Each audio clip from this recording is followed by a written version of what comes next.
राधे राधे। श्री हरिवंश। राधा वल्लभ लाल की जय हो। सभी संतों हरिभक्तों की जय हो। पूज्य गुरुदेव महाराज की जय हो। युगल जोड़ी सरकार की जय हो। हमारे मोहन मोहिनी सरकार की जय हो। जय श्री राधे। टोंगरे जी महाराज की जय हो। बहुत बहुत स्वागत है आपका हमारे चैनल में। हम श्रीमद् भागवत की कथा का श्रवण कर रहे हैं। हमने सप्तम स्कंद की कथा शुरू करी थी और हमने प्रहलाद जी द्वारा उनके गुरुदेव के शिष्यों को और उनके पुत्रों को जो उपदेश दिया वो सुना था। अब हम आज की कथा का श्रवण करते हैं जिसमें नरसिंह भगवान का प्रादुर्भाव और हिरण्यकशिपु का वध है। जय श्री राधे। लेकिन आइए कथा शुरू करने से पहले भगवान श्री कृष्ण के चरणों की वंदना कर लेते हैं। जय श्री राधे। सच्चिदानंद रूपाय विश्वोत्पत्त्यादि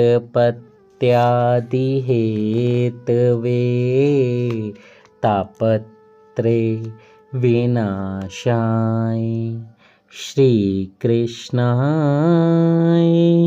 वयं नमः। जय श्री राधे। हम सब भगवान श्री कृष्ण के चरणों की वंदना करते हैं और उनसे प्रार्थना करते हैं कि वो आएं, विराजें और भागवत की कथा का श्रवण करें और हमसे अगर कोई त्रुटि हो जाए तो हमें क्षमा करें। जय श्री राधे।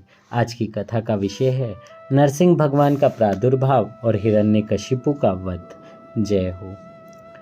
क्वासो यदि सह सर्वत्र कस्मात् स्तंभे न दृश्यते। क्या तेरे भगवान स्तंभ में हैं? प्रहलाद जी ने कहा, जी हाँ मेरे प्रभु, इसमें भी हैं। आपकी आंखों में काम है अतः वे दिखाई नहीं देते। हिरण्यकशिपु, मैं इस स्तंभ को तोड़कर विष्णु की हत्या कर दूंगा। राजा तलवार लेने गया तो इधर प्रहलाद जी सोचने लगे, मैंने कह दिया कि भगवान स्तंभ में है, किंतु क्या इसमें उनका वास हो सकता है? उस स्तंभ पर जब कान लगाया तो अंदर से गुरु गुरु की ध्वनि आई तो प्रहलाद जी को विश्वास हो गया कि भगवान स्तंभ में भी हैं। उन्होंने इस स्तंभ का आलिंगन किया। अंदर नरसिंह भगवान विराजमान थे। उन्होंने प्रहलाद को आश्वस्त किया कि वे इसमें हैं और उसकी रक्षा जरूर करेंगे।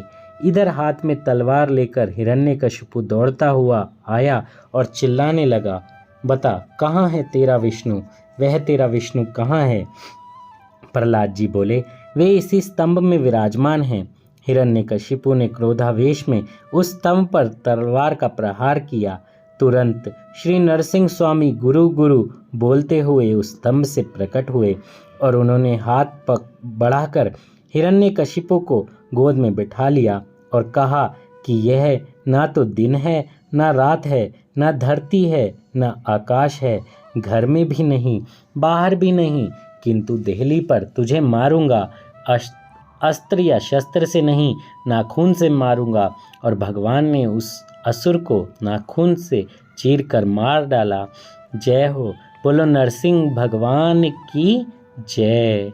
जय श्री राधे। मनुष्य के दुख का कारण उसका देह अभिमान है, शरीर घर है। बहुत बहुत प्यारी बातें हैं, आप सब बहुत ध्यान से सुनना। शरीर घर है। शरीर घर में रहने वाली जीभ देहली है। उसे ना तो अंदर कहा जा सकता है ना बाहर। यदि अभिमान को मारना है तो जीभ पर ठाकुर जी का नाम रखो। अपने भक्त प्रहलाद के वचनों को कृतार्थ करने और अपनी सर्वव्यापकता सिद्ध करने के हेतु भगवान नरसिंह के स्वरूप में वैशाख शुक्ल चतुर्दशी के दिन काष्ठ स्तंभ में से प्रकट हुए। जय हो। इसलिए सारे संतजन, सारे गुरुदेव, सबके गुरुदेव यही कहते हैं, नाम जप कीजिए। ठाकुर जी का नाम आपकी हर सांस में होना चाहिए, क्योंकि जब ऐसा होगा तो आपकी जिह्वा से कुछ भी गलत नहीं निकलेगा। कुछ गलत नहीं निकलेगा तो कुछ गुस्सा नहीं आएगा। गुस्सा नहीं आएगा तो आप शांत रहेंगे, मन को बहुत शांति मिलेगी। ठाकुर जी आपकी वाणी में विराजमान होंगे तो वाणी से कोई अपशब्द भी नहीं आएगा। इसलिए दिन रात उठते बैठते सोते जागते ठाकुर जी को याद कीजिए। ठाकुर जी को याद करने से ठाकुर जी आपके साथ हमेशा रहेंगे। जय हो। पंजाब में आज के मुल्तान शहर में हिरण्यकशिपु की राजधानी थी, जहां नरसिंह स्वामी का प्राकट्य हुआ था। इसी कारण से पंजाब वासी अपने नाम के साथ सिंह शब्द का प्रयोग करते हैं। वे सिंह के समान बलवान हैं, आज भी वे शक्तिशाली हैं। गुजरात की जनता बकरी सी भीरू बन रही है। सत्वहीन भोजन और चाय पान करने वाला शक्तिशाली कैसे बन सकता है? पंजाब वासी दूध और लस्सी का उपयोग अधिक करते हैं। किसी गुजराती युवा से 2 सेर दूध पीने को कहा जाएगा तो वह कहेगा, नहीं नहीं, इतना दूध मैं किस तरह पी सकता हूँ, मेरा पेट तो गड़बड़ा जाएगा। 2 सेर दूध नहीं पी सकता वह देश सेवा कैसे करेगा? बलवान बनो। शक्तिहीन पुरुष आत्मा को प्राप्त नहीं कर सकता। नरसिंह भगवान भी गुरु गुरु का उच्चारण करते थे। यही बताता है कि गुरु के बिना भगवान के दर्शन शक्य नहीं है। हर प्रकार की साधना की जाए, विवेक वैराग्य भी हो, षट संपत्ति भी आदि भी हो, किंतु जब तक किसी संत की गुरु की कृपा नहीं होगी तब तक मन शुद्ध नहीं हो पाता और भगवान की प्राप्ति नहीं हो पाती। मनुष्य चाहे जितनी साधना करे, किंतु संत की कृपा होने पर ही मन हमेशा के लिए शुद्ध हो सकता है। मन तो बड़े बड़े साधुओं को भी सताता है, वह बड़ा ही चंचल है, इसलिए मन शुद्धि के बिना ईश्वर का साक्षात्कार नहीं हो सकता। मल, विक्षेप, आवरण आदि से मन कलुषित और मलिन होता है। जिस प्रकार मलिन या चंचल जल में प्रतिबिंब दिखाई नहीं देता, उसी प्रकार मलिन, चंचल और आवरण युक्त मन में परमात्मा का प्रतिबिंब दिखाई नहीं देता। अतः किसी संत का आश्रय लो, किसी गुरु की शरण में जाओ। गुरु कृपा के बिना हृदय शुद्ध नहीं हो सकता। साधना करने पर भी सद्गुरु की कृपा के बिना काम नहीं बनेगा। मात्र साधना से हृदय शुद्ध नहीं हो पाएगा। नरसिंह स्वामी ने गुरु शब्द का उच्चारण करके जगत को बताया कि सद्गुरु की कृपा के बिना उनका साक्षात्कार नहीं हो सकता। नामदेव को भी गुरु के बिना ज्ञान नहीं हो पाया था। आजकल के लोग पुस्तक पढ़कर ज्ञानी हो रहे हैं और उन्हें गुरु की, ब्रह्मचर्य पालन की, मौन व्रत की, सदाचार की, संत सेवा की मानो आवश्यकता ही नहीं है। बिस्तर में लेटकर पुस्तक पढ़कर ज्ञानी बन जाते हैं। एक बार महाराष्ट्र में संतों की एक मंडली सी बन गई। भक्त मंडली के संतों की परीक्षा करने के लिए मुक्ताबाई ने गोरा कुमार से कहा। नामदेव को अभिमान था कि वह भगवान का प्यारा है और वे उससे बातें भी करते हैं। गोरा कुमार सभी के सिर पर एक चपत लगाकर परीक्षा करने लगे। उन्होंने नामदेव के मस्तक पर भी एक चपत लगाई। ऊपर से तो नामदेव ने कुछ नहीं कहा, किंतु उनका मुंह फूल गया। उन्होंने अभिमानवश सोचा कि कहीं मिट्टी के बर्तन की भांति मेरी परीक्षा हो सकती है क्या? अन्य भक्तों के चेहरों के भाव अपरिवर्तित ही रहे। गोरा कुमार ने अपना निर्णय सुनाया कि सभी के मस्तक पक्के हैं, किंतु नामदेव का कच्चा है। यह सुनकर नामदेव बोले, अरे तुम्हारा सिर ही कच्चा है, तुम्हें शिक्षा की आवश्यकता है। नामदेव ने विट्ठलनाथ के पास जाकर सारी घटना सुनाई। विट्ठलनाथ जी ने कहा, नामदेव, यदि मुक्ताबाई और गोरा कुमार कहते हैं कि तेरा सिर कच्चा है तो अवश्य कच्चा ही होगा। नामदेव, तुझे अभी तक सर्वव्यापक ब्रह्म के स्वरूप का अनुभव ही नहीं हुआ। इसका कारण है कि तूने अब तक किसी सद्गुरु का आश्रय नहीं लिया। तू मंगलवेढ़ा में रहने वाले मेरे भक्त विसोबा खेचर के पास जा, वह तुम्हें ज्ञान देंगे। नामदेव उन्हें ढूंढते हुए शिव मंदिर में पहुंचे। वहां देखा तो विसोबा खेचर शिवलिंग पर पांव पसार कर सोए हुए थे। विसोबा पहले से ही जान गए थे कि नामदेव आ रहे हैं, अतः वे उन्हें शिक्षा देने हेतु शिवलिंग पर पांव पसार कर सोए हुए थे। नामदेव यह दृश्य देखकर सोचने लगे कि जो व्यक्ति भगवान का अपमान कर रहा है वह मुझे कौन सी शिक्षा देगा, कैसी शिक्षा देगा। नामदेव ने विसोबा से कहा कि वे अपना पांव शिवलिंग पर से हटा लें। विसोबा जी ने नामदेव से कहा कि मेरे पांव को उठाकर किसी ऐसी स्थान या दिशा में रख दो जहां शंकर जी का अस्तित्व ही ना हो। नामदेव जी विसोबा जी के पास आके पांव इधर उधर करने लगे, किंतु वे जहां भी उनका पांव रखते शिवलिंग वहीं प्रकट हो जाता और इस प्रकार सारा मंदिर शिवलिंग से भर गया। नामदेव यह देखकर आश्चर्य में डूब गए। विसोबा जी ने उनसे कहा कि नामदेव, वास्तव में अभी कच्चे ही हो। सभी स्थानों में अब भी ईश्वर का दर्शन आप नहीं कर सक रहे हो। विश्व में भगवान सूक्ष्म रूप से हर जगह व्याप्त हैं। जड़ में, चेतन में, सब जगह ईश्वर को निहारिए। इस प्रकार जब भक्ति और ज्ञान का साथ मिल गया तो नामदेव जी भी सभी में और हर जगह ईश्वर का दर्शन करने लगे। ज्ञान प्राप्त होने के बाद नामदेव वापस लौटे। वापस लौटते हुए रास्ते में किसी वृक्ष के नीचे वे भोजन की तैयारी कर रहे थे। उनकी एक रोटी कुत्ता चुरा कर भागने लगा। पर आज तो नामदेव जी को उस कुत्ते में भी भगवान का ही दर्शन होने लगा। रोटी सूखी थी और नामदेव जी ने उसको कहा, अरे रुक जा, और चिल्लाते हुए उसके पीछे भागे। बोले, रोटी सूखी है, रुक जा, मैं तुझे उस पर घी लगा कर देता हूँ। यदि गुरु ही सांसारिक बंधनों में और विषयों में फंसे हैं तो निश्चय जानो कि वे तुम्हें भी सांसारिक बंधनों से मुक्त नहीं करा पाएंगे। यदि हम मानने लगें कि ईश्वर सर्वत्र सर्वव्यापी है तो पाप करने के लिए कोई स्थान ही नहीं मिलेगा। ईश्वर की सर्वव्यापकता का अनुभव हो जाने पर पाप करने के लिए ना तो कोई स्थान ही मिलेगा और ना ही कोई समय। हिरण्यकशिपु का संहार तो हो गया, किंतु नरसिंह स्वामी का क्रोध अभी तक कायम ही था। उनका क्रोधित रूप देखकर तीनों लोग भयभीत हो गए। किसी में भी यह साहस नहीं था कि उनके पास जा सके। ब्रह्मा जी ने उन्हें शांत करने के लिए प्रार्थना करी, किंतु वे सुने तभी तो शांत हों। आखिर ब्रह्मा जी ने लक्ष्मी जी से कहा, माता जी, आप ही इन्हें शांत कर सकती हैं, आप ही जाइए इनके पास। सारे देवों ने उनसे भी प्रार्थना करी। लक्ष्मी जी ने सोचा, वे मेरे स्वामी हैं, यदि मैं उनके पास जाऊंगी तो वे शांत हो जाएंगे। मन में ऐसा अभिमान लेकर वे उनके पास पहुंची, पर भगवान तो नम्र व्यक्ति की ही बात सुनते हैं, अभिमानी की नहीं। अतः उन्होंने लक्ष्मी जी को भी पहचानने से इनकार कर दिया।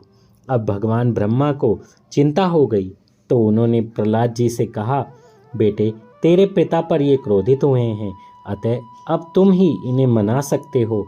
प्रभु आज तुम्हारे लिए प्रकट हुए हैं, यदि तुम उनके पास जाओगे तो वे शांत हो जाएंगे। प्रहलाद जी ने प्रभु के पास जाकर उन्हें साष्टांग प्रणाम किया। उन्हें देखकर प्रभु के हृदय में आनंद का सागर उमड़ आया। उन्होंने प्रहलाद जी को गोद में बिठाया और वात्सल्य भाव से वे उनका शरीर चाटने लगे। प्रहलाद की भांति भगवान की गोद में जो विराजमान होता है उसका काल भी कुछ नहीं बिगाड़ सकता। परमात्मा को प्रसन्न करने के लिए शुद्ध प्रेम आवश्यक है। ज्ञान आदि की तो महत्ता कम ही है, शब्द ज्ञान आवश्यक नहीं है। अनेक बार शब्द ज्ञान प्रभु भजन में बाधक हो जाता है। अन्य की क्षति ढकने के लिए ज्ञानी बनाया जाता है, क्षति खोल कर रखने के लिए नहीं। प्रेम भक्ति के बिना ज्ञान निरर्थक है। हिरण्यकशिपु जैसों के लिए भगवान भयंकर और क्रूर हैं, किंतु प्रहलाद जैसों के लिए तो वे कमल के समान कोमल हैं। विष्णु सहस्त्र नाम में भी भगवान को भयरूप और भयकारक के साथ साथ भयनाशी भी बताया जाता है। भगवान दुष्टों के लिए भयरूप और भयकारक हैं, जबकि भक्तों के लिए वे भय का हरण करने वाले हैं। नरसिंह स्वामी ने प्रहलाद से कहा, तेरे पिता ने तुझे बहुत सताया है। मुझे प्रकट होने में जो विलंब लगा उसके लिए मैं क्षमा मांगता हूँ। प्रहलाद की भक्ति की दिव्यता तो देखिए कि आज भगवान भी उनसे क्षमा प्रार्थना कर रहे हैं। जिस प्रकार गौ माता अपने बछड़े को चाटती है, उसी प्रकार नरसिंह स्वामी प्रहलाद जी को चाटने लगे और धीरे धीरे उनका क्रोध कम होने लगा। प्रहलाद सत्वगुण है, हिरण्यकशिपु तमोगुण है। सत्वगुण और तमोगुण का यह युद्ध है। इसमें भगवान प्रहलाद का सत्वगुण का पक्ष लेते हैं शुद्ध सत्वगुण के आगे तमोगुण का नाश अवश्य ही होता है। प्रहलाद जी के वचन की सार्थकता और अपनी सर्वव्यापकता की सिद्धि के हेतु नरसिंह स्वामी स्तंभ में से प्रकट हुए थे। सभी जानते हैं कि ईश्वर सर्वव्यापक है, किंतु इस बात का अनुभव बहुत कम व्यक्तियों को ही होता है। यदि ईश्वर की सर्वव्यापकता का अनुभव सभी करें तो घर ही वैकुंठ बन जाए। जय हो। घर में कोई झगड़ा ही ना हो, उस घर में पाप का नाम ही मिट जाए। सर्वव्यापक का अर्थ है सभी में बसे हुए, सभी में समाये हुए। दूध में मक्खन दिखता नहीं है, फिर भी उसके अणु परमाणु में वह समाया हुआ है। इसी प्रकार ईश्वर भी जगत के सभी स्थूल सूक्ष्म पदार्थों में बसे हुए हैं, उनका अभाव कहीं भी नहीं है। ईश्वर तो अणु से भी अणु और महान है, उनका कहीं भी अभाव नहीं है, अतः वे सर्वव्यापी हैं। जो ईश्वर को सर्वत्र विराजमान समझता है उसके जीवन में दिव्यता आती है। सब में ईश्वर को निहारो। प्रथम मातृ देवो भव, फिर पितृ देवो भव और अंत में परस्पर देवो भव। ईश्वर का पारस्परिक दर्शन करो। लोग एक दूसरे से मिलने पर राम राम कहते हैं। इसका अर्थ यही है कि मुझ में और तुम में, सब में राम है। मुझ में और तुम में राम निहित हैं। प्रत्येक जड़ चेतन पदार्थ में ईश्वर का दर्शन करोगे तो पाप तुम्हारे पास नहीं फटक सकेगा। विवाह के आने पर वधू की लक्ष्मी भाव से पूजा की जाती है। वर नारायण है और वधू लक्ष्मी। यदि लोग यह सोचें तो हमारे घर में साक्षात लक्ष्मी नारायण पधारे हैं तो भी घर वैकुंठ हो जाए। सब में ईश्वर का अनुभव करने में लाभ ही लाभ है। ऐसा अनुभव करने से मन विकार और वासना से रहित हो जाएगा। ईश्वर कोई ऐसी वस्तु तो है नहीं कि जो एक स्थान में ना रह सके। वे तो सर्वव्यापी हैं, सर्वत्र हैं। ईश्वर की सर्वव्यापकता को केवल जानने मात्र से विशेष लाभ नहीं होगा, उसका अनुभव भी करना चाहिए और उसे व्यवहार में लाना चाहिए। भगवान को केवल चंदन पुष्प आदि का अर्पण करना ही भक्ति नहीं है, सभी में भगवत भाव रखना ही सच्ची भक्ति है। किसी मूर्ति में जो भगवान तुम्हें दिखते हैं वे सर्वत्र व्याप्त हैं। ईश्वर की सर्वव्यापकता का अनुभव जो करता या कर सकता है उसी का जीवन धन्य है। ऐसा अनुभव करने वाला कभी पाप नहीं कर सकता। तुम निश्चय करो कि तुम प्रत्येक व्यवहार को भक्ति में बनाओगे। शुद्ध व्यवहार ही भक्ति है। जिसके व्यवहार में दंभ है, अभिमान है, उसका व्यवहार अशुद्ध है। जिसका व्यवहार शुद्ध नहीं है वह भक्ति का आनंद पा ही नहीं सकता। ईश्वर की सर्वव्यापकता के अनुभव के बिना व्यवहार शुद्धि नहीं हो सकती। हमेशा यही सोचो कि हमारा प्रत्येक व्यवहार और प्रवृत्ति ठाकुर जी देखते हैं। कोई भी ऐसा व्यवहार नहीं होना चाहिए जिसमें कोई उपदेश ना हो। व्यवसाय कारोबार कोई अपराध नहीं है। सेन भगत नाई का धंधा करते थे। एक दिन उन्होंने सोचा कि मैं लोगों के सिर से तो मैल का बोझ उतारता हूँ, किंतु अपनी ही बुद्धि की मलिनता में अभी तक दूर नहीं कर सका हूँ। कई महापुरुषों ने अपने व्यवसाय में जो ज्ञान पाया है, महाभारत में ऐसे कई दृष्टांत हैं जिनमें यह बताया गया है कि महाज्ञानी ब्राह्मण भी वैश्य आदि के घर सत्संग के हेतु जाते थे। जब महाज्ञानी जाजली ऋषि को अपने ज्ञान पर अभिमान हुआ तो उन्होंने आकाशवाणी सुनी कि तुम तुलाधार वैश्य से जाके मिलो। ऋषि वहां गए। बातों ही बातों में उन्हें ज्ञात हुआ कि वे भी ज्ञानी हैं। तो उन्होंने तुलाधार से पूछा कि उन्होंने ऐसा ज्ञान कहाँ से पाया। तुलाधार ने कहा कि वैसे तो मेरे माता पिता ब्राह्मण हैं, फिर भी बहुत कुछ ज्ञान मुझे अपने व्यवसाय से ही मिला है। मेरा व्यवसाय ही मेरा गुरु है। श्रम के अनुपात से ही लाभ लेता हूँ। तुला की डंडी की भांति मैंने अपने मन और बुद्धि को सरल और समान बना लिया है। वैश्य लाभ ना कमाए तो अपने कुटुंब का परिपालन कैसे करेगा। नफा कमाना वैसे तो अपराध नहीं है, किंतु अयोग्य नफा लेना गुनाह है। वाणिज्य भी भक्ति है। ऐसा मत सोचो कि भक्ति केवल मंदिर में ही की जा सकती है। भक्ति हर जगह की जा सकती है। ईश्वर से अविभक्त रहकर किया गया व्यवहार भक्ति है। ईश्वर से कभी अलग मत होइए। जय श्री राधे। श्री हरिवंश। इससे आगे की कथा का श्रवण हम कल करेंगे। जय श्री राधे। श्रीमद् भागवत जी की जय हो। डोंगरे जी महाराज की जय हो। उनको दंडवत प्रणाम। उन्होंने इतनी अच्छी भागवत कथा हमारे लिए उपलब्ध कराई, बहुत ही आसान शब्दों में। जय श्री राधे। ठाकुर जी से विनती है कि वो अपने स्थान पर विराजें। आज की कथा हमारी यहीं विश्राम लेती है। इससे आगे की कथा हम कल करेंगे। कथा कहने में कोई त्रुटि हुई हो तो प्रभु क्षमा कीजिएगा। जय श्री राधे। श्री हरिवंश। राधा वल्लभ लाल की जय हो।